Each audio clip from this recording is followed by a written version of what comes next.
Hi everyone, what's up? Today I want to go over a very interesting topic in multivariable calculus. So today we're going to deal with mixed partial derivatives, and I just want to show you that if you have any function f, then its partial derivatives, they're always going to be equal to each other as long as you can factor out the function into x and y expressions.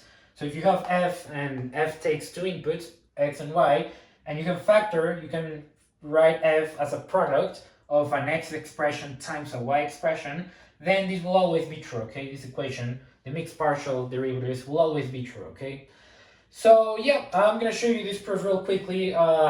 This is, I think it's a very interesting phenomenon for partial derivatives. You may not seem really intuitive of why that happens, but I think if you see a proof, you're gonna feel more confident that this is the case, okay? So first of all, let's just say we're gonna have this function f is going to be equal to an x expression times a y expression. Now let's take the first derivative. So we're going to have partial f with respect to x. Now we know this is going to be really simple. The y expression is just going to be a constant, a coefficient. We can think of it like that. And then we're just going to have w prime. Okay, we're just going to differentiate the x expression. And this is going to be partial f partial x. Now what about partial f partial y? Well, it's going to be the same thing. Wx is going to be a constant function, and then we're just going to take the derivative of y, okay, of our y function. So this is what we have. Now let's take the mixed partials and let's see what happens. So we're going to have, we took the derivative with respect to x first. So now I'm going to do the derivative with respect to y of the derivative with respect to x. So I'm going to take this mixed partial. And we know then this will just simply be, I don't want to do that. I just want to write by definition what we're doing. So taking the derivative of this just simply means taking the derivative with respect to y of the derivative with respect to x, of the partial derivative with respect to x. And now this will be equal to, so if we differentiate this, well, what do we get? Well, we're just simply going to get, if we differentiate this with respect to y, we're just going to get g prime of y times w prime of x, okay? Again, w prime is going to be, you can think of it as a coefficient. And now let's do the same thing for the other derivative. So now we're going to have partial x partial y. And we know this is just simply taking the partial derivative with respect to x of f sub y. And this is going to be equal to the derivative of this with respect to x, which happens to be w prime times g prime, okay?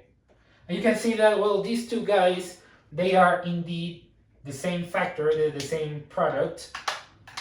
And this allows you, yeah, this is a very easy, simple proof that mixed partial derivatives will always be equal to each other as long as this is true, and as long as there may be some exceptions, of course. If you have a really weird function, maybe if you throw in complex numbers, that's a different case. But for very simple functions, I guess you probably have an instinct by now of what functions are going to give you trouble, or of what functions don't really behave in a nice way. But most functions that you can factor out like this, which are, there are not that many functions that, if you're given a polynomial or, I don't know, sines and cosines, it's very rare that you can factor them out into this form. But if you can, it's probably a very well-behaved function, and therefore this will be true, okay? So this was something that I wanted to, just show you. It's very nice. Should we do a very quick example? Yeah, because this is really simple.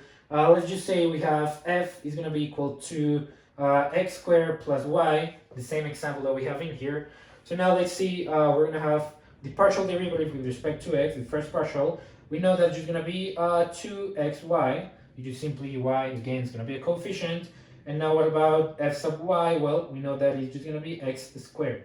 Now let's differentiate with respect to the other variable that we didn't differentiate the first time. So now we're going to have that fy of x, well, f sub y sub x is going to be, so if we differentiate this with respect to y, we just get a coefficient of 2x. And over here, if we just do f sub x sub y, well, if we differentiate this with respect to x, you just get 2x. And this happens to be the same. It's raining outside. That's probably the noise you're listening to right now. Yeah. Anyways, this is just an example. This works. This is true. This is a very simple concept to understand. I just wanted to give you a simple proof for this specific case. If you have fractions, if you have things where you have a variable in the denominator, this may not be true because some, if you have, say, in the denominator you have x squared plus y squared, if you let those two be equal to 0, you're going to be in trouble, very likely. So then the mixed partials, the second derivatives, they may not exist, and then that's not good, so then this breaks down, okay? But yeah, that's just another important note.